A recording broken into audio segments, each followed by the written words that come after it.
Ladies and gentlemen, a very good morning. Namaskar. I must admit that I'm absolutely delighted to welcome you all to the 30th International Conference and Exhibition on Broadcast and Media Technology, what we call as the BES Expo 2026, being held from 29th to 31st of January 2026.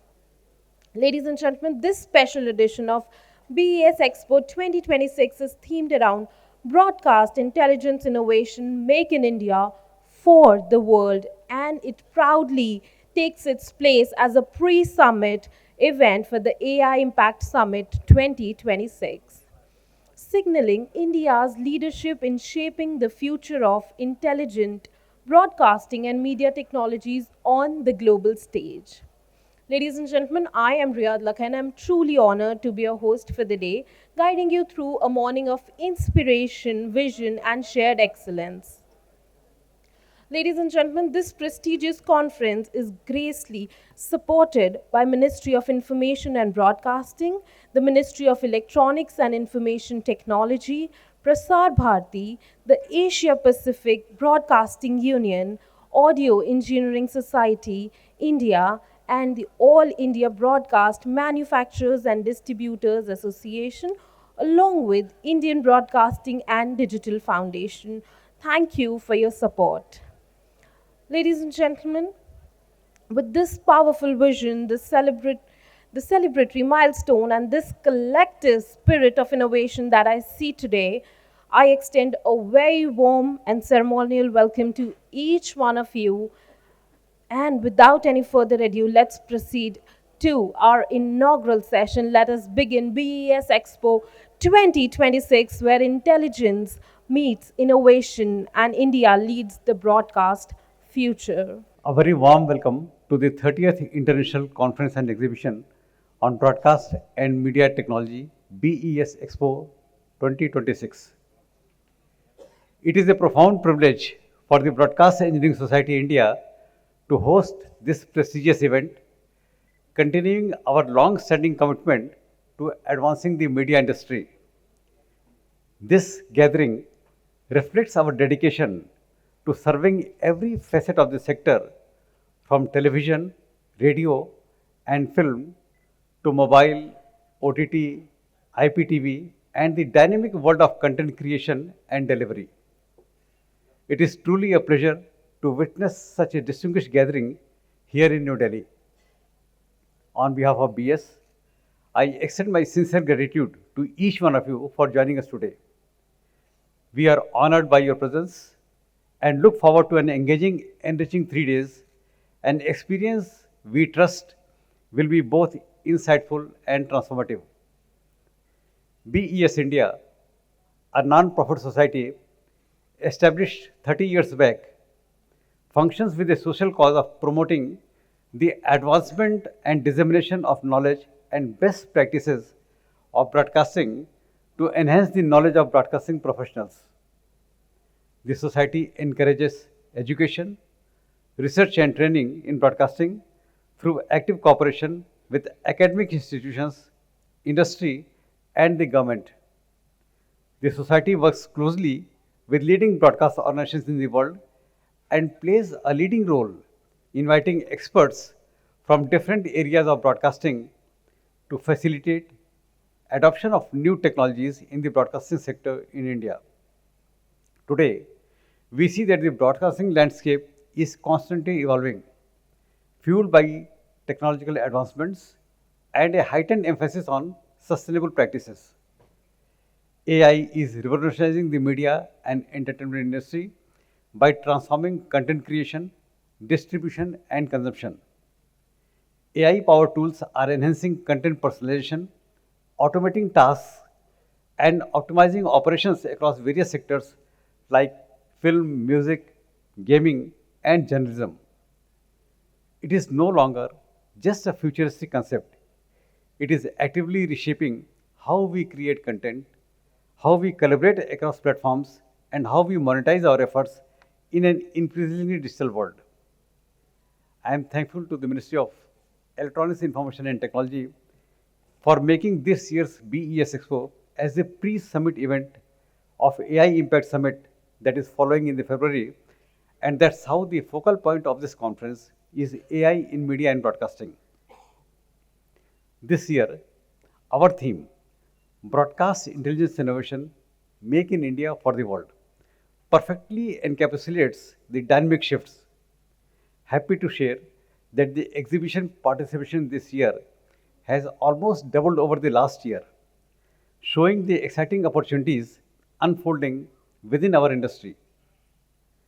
We are deeply honored to welcome an exceptional ensemble of dignitaries on the dais and thought leaders who have joined us for this inaugural session and the coming 3 days.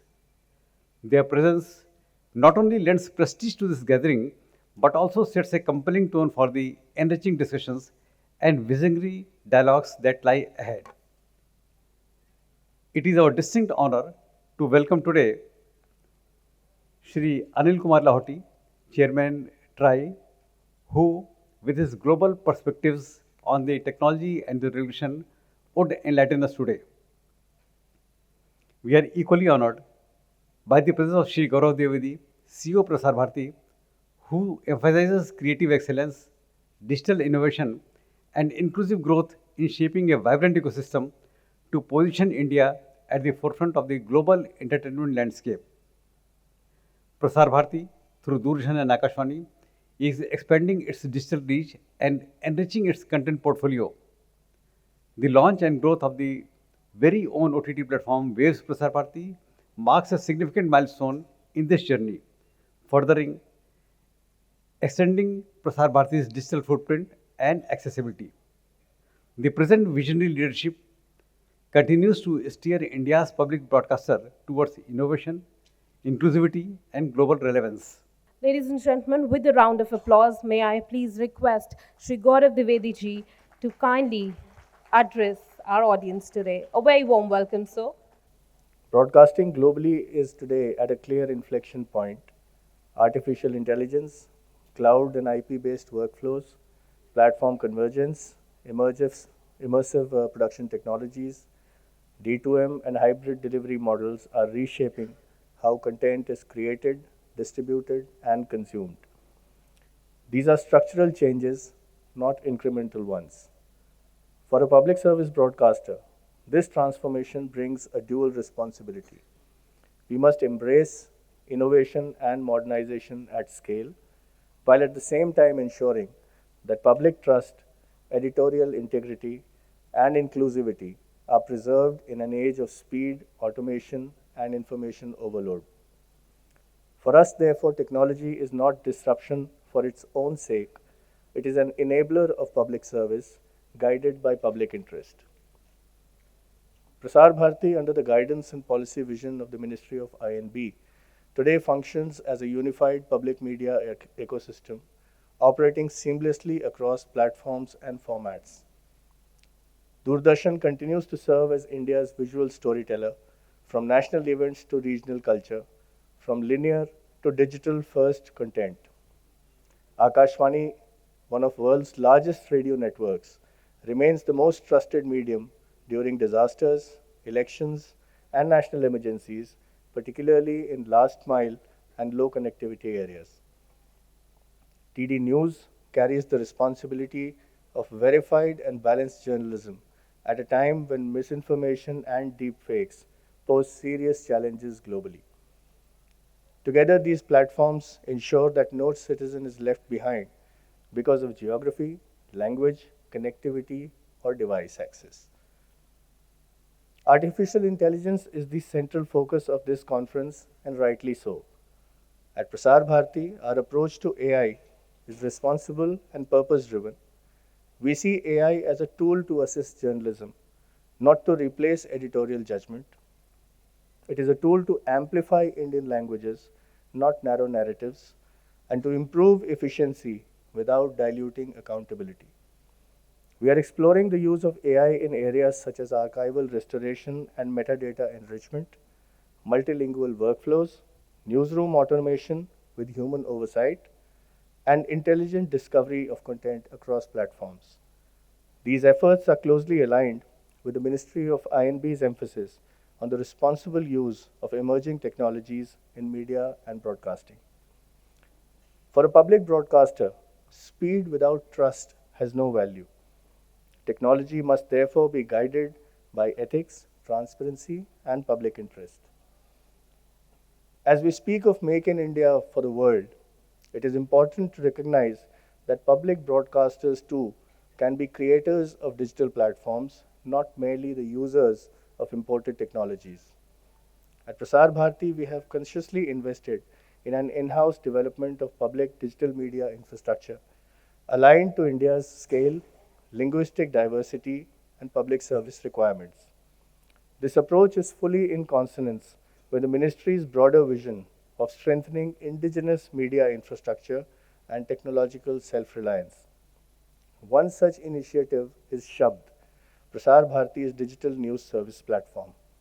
PB Shabd has been conceptualized and developed within Prasar Bharati to enable structured multi-format dissemination of authenticated news content, drawing from our nationwide news gathering network of around 1,500 people.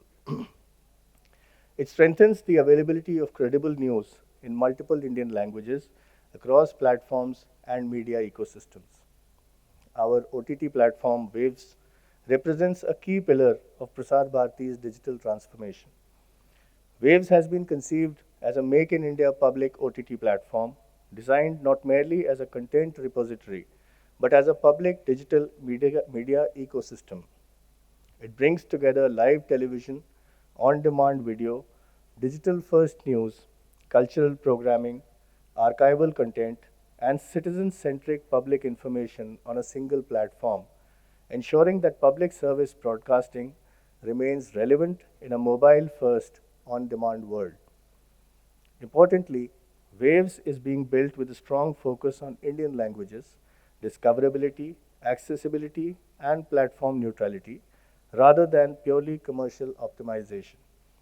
The platform also allows us to experiment responsibly with AI-assisted discovery, archival enrichment, and data-driven content presentation while retaining editorial oversight and public accountability.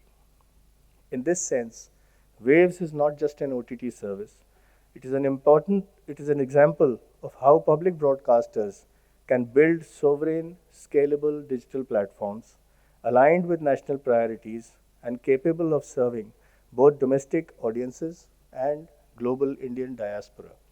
Prasar Bharati looks forward to continuing this journey under the guidance of the Ministry of I&B in association with the industry and academia to shape a future-ready, inclusive, and globally relevant broadcasting ecosystem built in India, built for the world.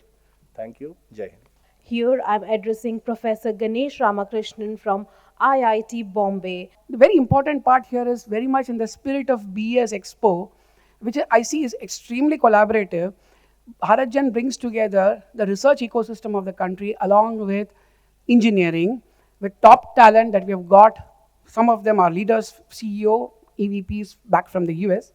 If I could have the slides, please, because I'm going to just show you some examples of the kind of model building that is possible, which makes co-design inherently a part of the ecosystem, right? I think what we also need to learn from countries like China is the principle of co-design, which makes frugality possible, which makes early success possible, early adoption. So as was being pointed out by the CEO of Prasar Bharati just before me, it's the keyword of sovereign platforms. He gave the example of sovereign OTT, archive discovery being sovereign. Here we have an example, if I may have the slides up, of sovereign ecosystem. We were initially funded by the Department of Science and Technology, which brought together 9 academic institutions led by IIT Bombay. And we need to create virtuous cycles of data coming back so that data doesn't go to Cupertino, as you're pointing out. So this is also part of the ecosystem.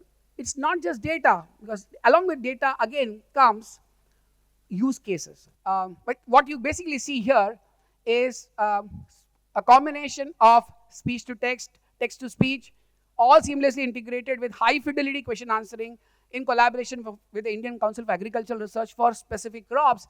And the answer is there's practically no hallucination here.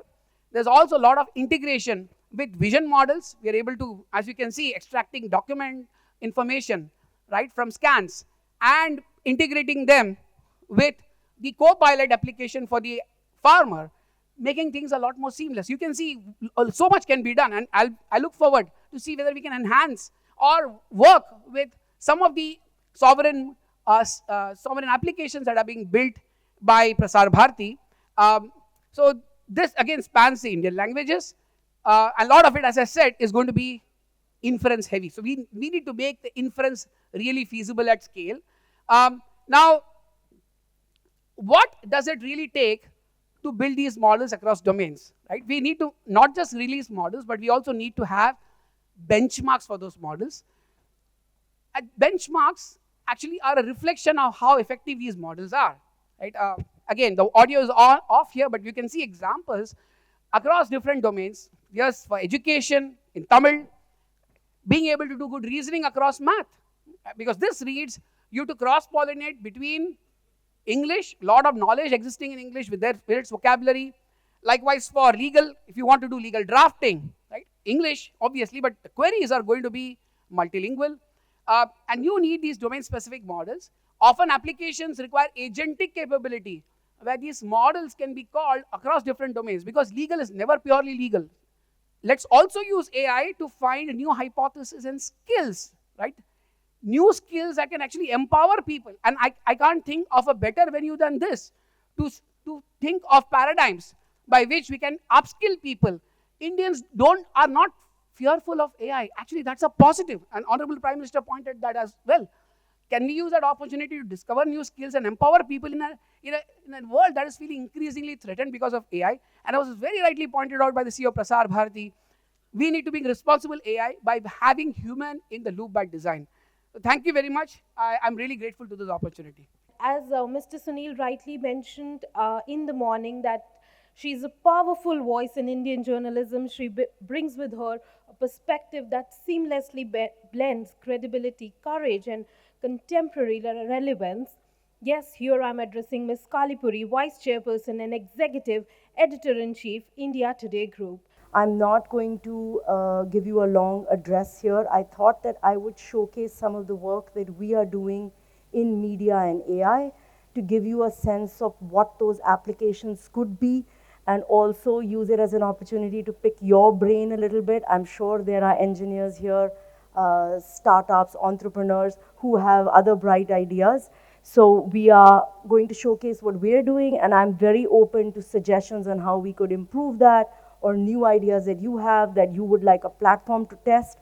Aaj Tak in India Today Group are always fantastic guinea pigs because of the scale that we have, and we love innovating, we love trying new things. So if any of you get a bright idea after my little 4-minute film, please come up and reach out to me or my team, and we'll be very happy to onboard some of your ideas and see what we can do with it. I think we have my team here. Can we play the film? If last 50 years of the gains in artificial intelligence were overhyped, believe me friends, the current situation that we are in, possibly we're underhyping the artificial intelligence age.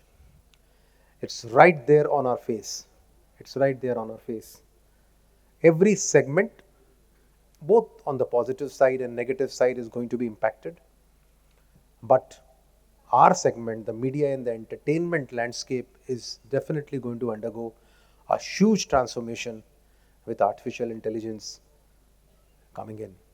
Whether it is still super intelligence or small intelligence or basic human level intelligence, I am not too sure, but the fact is what's happening currently is mind-boggling.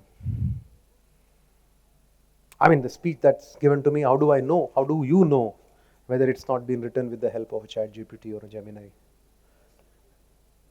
And somebody would argue, why should you even take pains to do all this when you can key in few words here and there, and the system would know and system would generate all this for you. We have so many information bureau stories, press information bureau stories that we have to give out across the country in regional languages. Now, somebody would argue, why should somebody sit and translate each and every sentence when there are tools available which can translate it? Somebody would argue, why do you require spending billions of rupees on mounting cameras, hiring sets, when you can do all that at a click of a button in a studio? And now, not even at a click of a button, by just simply prompting a particular module. Believe me, friends, all these changes have simply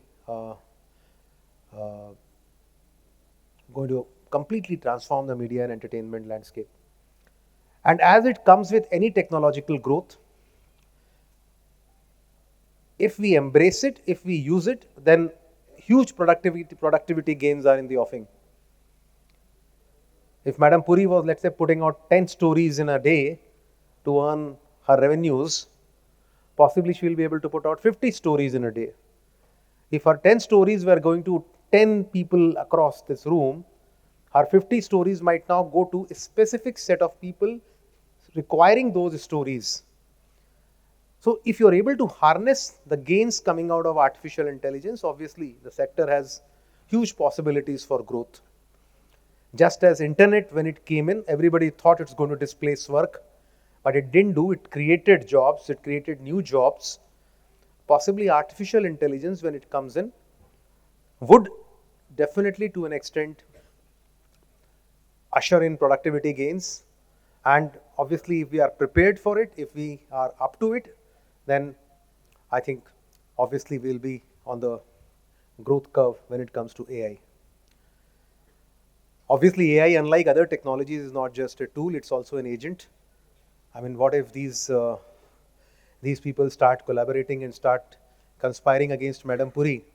Now, you might switch off one of the anchors here, but how do you know the other machine has already replicated hundreds of them and then 200s of them on the other side, and they're already conspiring to take over with all the agentic tools, India Today group, and suddenly you will realize that these guys have, I'm just trying to be giving a dystopian perspective, but yes, these are possibilities because these are going to be agents. I read somewhere that, they were, a big company had a lot of AI going on, and suddenly they realized that, these tools are, call them tools, but they're no longer tools because they were actually conspiring against the founder himself. Because the founder, I think, was trying to say optimize, right? Now optimize में उसने realize किया कि यार ये इस भाषा में तो optimize नहीं हो रहा है, so let's create our own language, and they start optimizing in their own language, and then the owner had no clue as to what they were talking because they've completely optimized the language in which they should be talking, because the target given to them was exactly this, that nobody should understand this, and we should create something like this, and so these are things that's always there. So friends, yes, AI has huge positives as well as negatives. India's media and entertainment industry, all these counts, if we talk in terms of about 3 lakh crore of M&E industry, numbers coming in from some incremental adjustments made by consultants here and there. But believe me, friends, I see large number of people currently employed in the media and entertainment landscape. And when I say media and entertainment landscape, Waves was the perfect example for us to look at this entire industry. Earlier, we used to look at broadcasting as a segment. So part of these broadcasting groups, you have about 1,000 channels in our country, satellite channels, with large number of people working for those channels. So that's one part. Then you have the Tata Skies, the DD Free Dish, MSOs, LCOs, etc. Large number of people again employed in that particular segment, distributing all that stuff on the channels. So say effectively the broadcast group, but then again connected with it are the satellite uplinking, downlinking, and all the people associated with it. A large industry around this whole segment of broadcasting. Then you have the radio, the traditional meter wave, shortwave, FM, both private as well as public sector. Large number of stations, again employing large number of people in producing programs and generating content. That second part. Then you have this whole domain of film world, cinema with feature films, documentaries, shorts, etc., etc. Large number of people required to produce a film, large number of people required to post produce a film, and then this whole gamut of AVGC, XR comes in. Now you have a new animal in the room, which is the social media. I am told there are about 3 million, 30 lakh log आज भारत में stories दे रहे हैं, बना रहे हैं. Call them creators, call them influencers. I am told, brands are no longer hiring big celebrities. Brands are hiring these guys because they know these guys have a huge connect with their own follower base. They will be able to do a lot of hyper local stuff. Then you have the whole industry of advertising, outdoors, indoors, all kind. You have this entire segment, as I mentioned, AVGC, XR, that itself is a huge pie. All these technology players again built in, digital media, OTT. Believe me, the landscape is so wide. And if you look at this number, in my understanding, there are at least about 10 million people, at least about 1 crore people, in my mind, directly and indirectly connected with the media and entertainment business. So it's a huge industry. And that's exactly the reason why Honorable Prime Minister created this whole platform of waves for all of you to converge into one common apparatus, rather than talking about your own distinct and disparate elements. And with waves coming in, we realize the power of Indian stories. We realize the power of Indian creators. And we realize that it's not just an economic imperative, but it is also important for our soft progress and soft power across the world. And with waves and further offshoots that have come out of it, the Waves Bazaar, the WaveX, believe me friends, this segment offers huge possibilities, and I'm pretty certain that all of us will look up to all the possibilities that are promising to us for the future. You all have passion for this segment, you all have energy for this segment, and you all have enthusiasm for this segment. And with such enthusiasm, I am pretty certain that we will always move from discussions to delivery, from prototypes to deployments, and from local wins to global leadership. So once again, congratulate all the organizers at BES Expo 2026. Thank you. Ladies and gentlemen, because our Professor Dr. Ulrich could not join us here, here is a video that he has shared with us. Can we have the video, please? Dear respected Honorable Minister for Information and Broadcasting, dear President of BES, distinguished guests, fellow professionals, ladies and gentlemen, good morning. I am very honored and it's a privilege to receive the prestigious Lifetime Achievement Award from BES along with an honorable fellowship of BES. Thank you. I've been working with technology in India, especially IIT Delhi and Jammu, where I both hold a professor appointment for a long time. My company, Roth & Schwarz, has been supported in India for a long time also and work with professionals. Thank you for the opportunity to do this. I consider myself a technology freak, which means I like to work with people, especially Indian professionals, and I hope that India will catch up with the technology in the rest of the world. In addition, I would like to motivate and mentor young Indian professionals. Choose the books which I've distributed, take and measurement equipment which we provide, and all the interaction. Again, thank you very much for the award and good luck with your conference. Ladies and gentlemen, it is often said that strong nations are built on strong communication frameworks. And in today's digital first world, the role of policy, regulation, and vision becomes more critical than we have ever thought it to be. We are truly honored to have with us a leader who has been at the forefront of shaping India's telecom and digital landscape with clarity, foresight, and purpose. Yes, ladies and gentlemen, here I'm addressing Sri Anil Kumar Lahoti ji, Chairman, Telecom Regulatory Authority of India. The BES Expo here is, I believe, a natural and meaningful continuation of this gigantic WAVES initiative. Here at BES, the focus is on engineering and technological foundations, that make the innovation possible. It's a pleasure to be here today at BES Expo, a platform that has consistently brought together technology, policy, and practice in the broadcasting domain. The theme of this BES Expo, that is Broadcast Intelligence Innovation, Make in India for the World, very aptly aligns with India's vision of developing domestic capabilities in state-of-art broadcasting technologies while positioning the country as a global hub for content, innovation, and solutions. As we know, digital technologies, data analytics, artificial intelligence, talked about in so much details just now, machine learning and cloud-based systems are redefining the broadcasting sector end to end.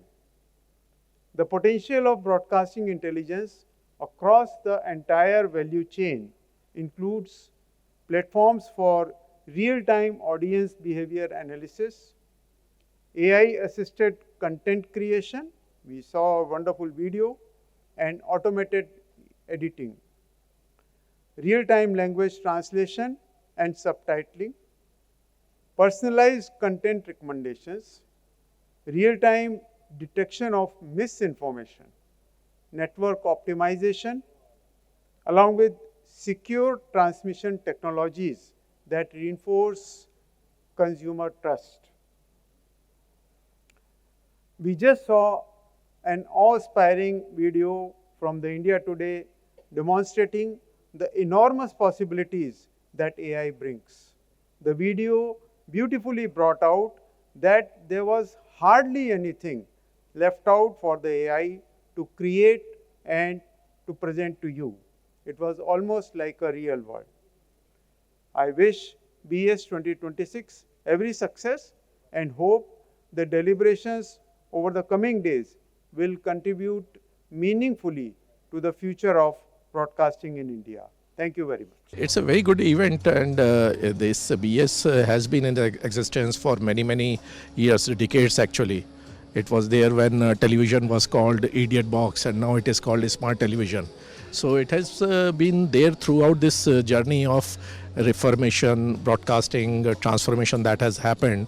And with the AI coming in, it's a new age, new generation of technology, innovation, possibilities that have come in.